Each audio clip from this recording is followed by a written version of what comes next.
अस्सलाम नाज़रीन।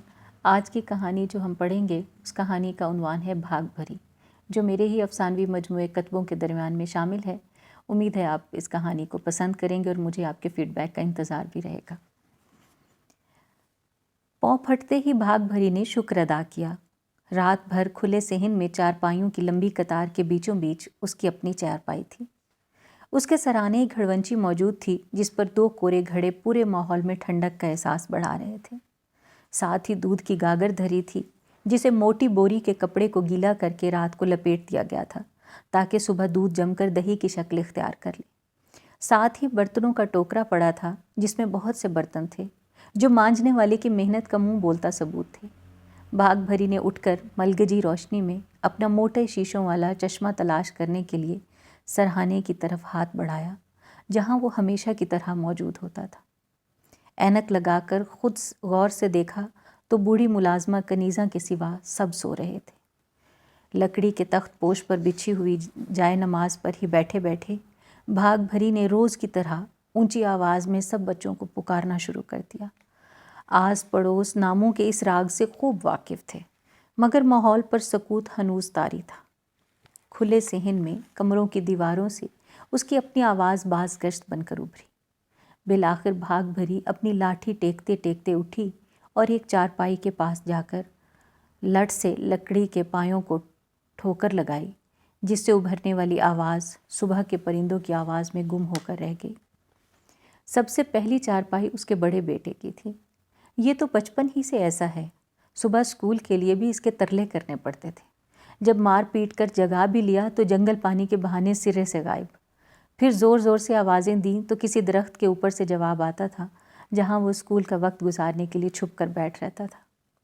मुंह में बुड़बुड़ाते उसने दूसरी छड़ी भी मार दी उसी चारपाई के दूसरे पाए पर।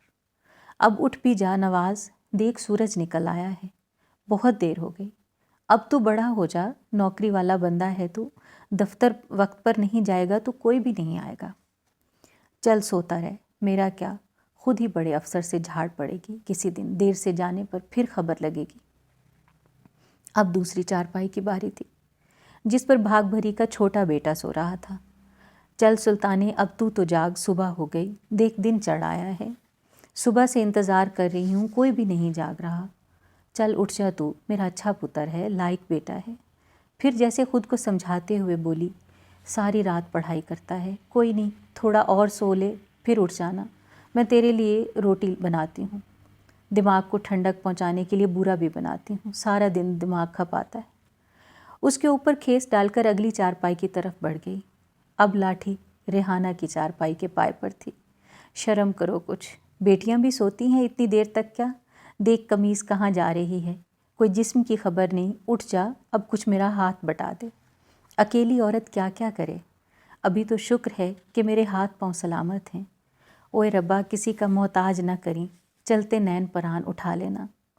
करीब की चारपाई खाली देखकर शुक्र अदा करते हुए फिर से बुड़बुड़ाने लगी। शुक्र है मियाँ साहब तो जागे, मगर इनको तो मसीद से ही फुर्सत नहीं। घर में क्या कामकाज है उसकी उन्हें क्या खबर। रात भर नींद नहीं आई, टांगों में इतनी खलियाँ पड़ जाती हैं चल चल कर, मगर यहाँ किसी को खबर ही नहीं। आखिर मैं भी इंसान हूँ। मुँह हाथ धो लो, कोई अल्लाह अल्लाह करो, अब उठो भी। लाठी टेकते टेकते घड़वंची की तरफ लौट गई जहाँ दूध पर से मोटी बोरी और मिट्टी का बड़ा बर्तन उठाया जिससे दूध ढका रहता था। हाय हाय, रात को तो इतना दूध रखा था, इतनी थोड़ी दही बनी है। चल, मेरे कौन से 12 बच्चे हैं, 3 जी तो सारे हैं, किसी ने क्या खाना पीना है। कनीज़ा को मधानी हटाकर दिखाते हुए कहने लगी, आज देखो ना कितना बर्तन भर गया है, मगर इनमें से मजाल है कोई जागा हो। भाई उठें और ताज़ा मक्खन पराठों के साथ खा पी लें। मगर बर्फ़ जैसे ठंडे चेहरे के साथ कनीज़ा ने बर्तनों से फारिग होकर चूल्हे में आग रोशन कर दी। आटा रात का गूंद कर कपड़े धोने वाली तार के साथ बंधे छींके के साथ रख दिया गया था। बस अब रोटी ही तो डालनी थी। 6 पराठे बन गए थे। अभी कुछ ही देर में सुबह सुबह लस्सी मांगने वालों का रश लगने वाला था। गर्मियों की सुनहरी धूप और इर्द गिर्द के सायों को घटाए जा रही थी। इतने में खुले दरवाजे से रज्जो मुसल्लन दाखिल हुई तो कुत्ते ने एक लम्हे के लिए सर उठाया, मगर उसने फुर्ती से हाथ में पकड़ी छड़ी गोया हथियार डालने के अंदाज में ज़मीन पर रख दी। اپنی فتح کے اطمینان کے ساتھ ہی کتا اگلی ٹانگوں پر سر رکھے پھر سے اونگنے لگا۔ آج ٹوکرا اس کے ساتھ آنے والی لڑکی نے اٹھایا ہوا تھا، جو شکل و صورت میں اس کی جوانی کی ایک بلیک اینڈ وائٹ تصویر ہی دکھائی دے رہی تھی۔ اس نے ٹوکرا ماں کی مدد سے زمین پر رکھا۔ وہ ابھی نوعمری کی شرماہٹ کی وجہ سے خیرات مانگنے میں طاق نہ ہوئی تھی۔ لڑکی نے گھر کا جائزہ لیتے ہوئے ارد گرد حونکوں کی طرح دیکھنا شروع کر دیا۔ کمروں کی قطار، جس کے سامنے برآمدہ، ایک بڑا صحن جس میں 6 چارپائیاں نئے اور صاف ستھرے بستروں سے ڈھکی بڑے سلیقے سے لگائی گئی تھیں۔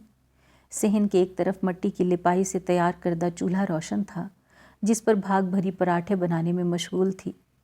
رجو نے اپنے مخصوص لہجے میں کہا، اماں خیرات تڈے، مگر یہ الفاظ، یہ آواز بھاگ بھری کی خود کلامی میں دراڑ نہ ڈال سکے۔ بوڑھی ملازمہ نے حکم کا انتظار کیے بغیر خشک آٹے کی پلیٹ لا کر مانگنے والی کے پرانے سے برتن میں ڈال دی۔ رجو کی بیٹی خالی چارپائیوں کو سوالیہ نظروں سے دیکھتے ہوئے بولی، اماں یہ تو اکیلی۔ بیٹی کی بات کاٹ کر رجو نے پھرتی سے ٹوکرے کو ہاتھ ڈالا اور بیٹی کے سر پر لادنے کے لیے اٹھتے ہوئے کمر کے درد کو دانتوں کے نیچے پیستے ہوئے کہا، پر نکل آئیں تو پنچھی کب گھونسلے میں رہتے ہیں، یہ جھلی ہے بیچاری، اپنے آپ سے باتیں کرتی رہتی ہے۔ بہت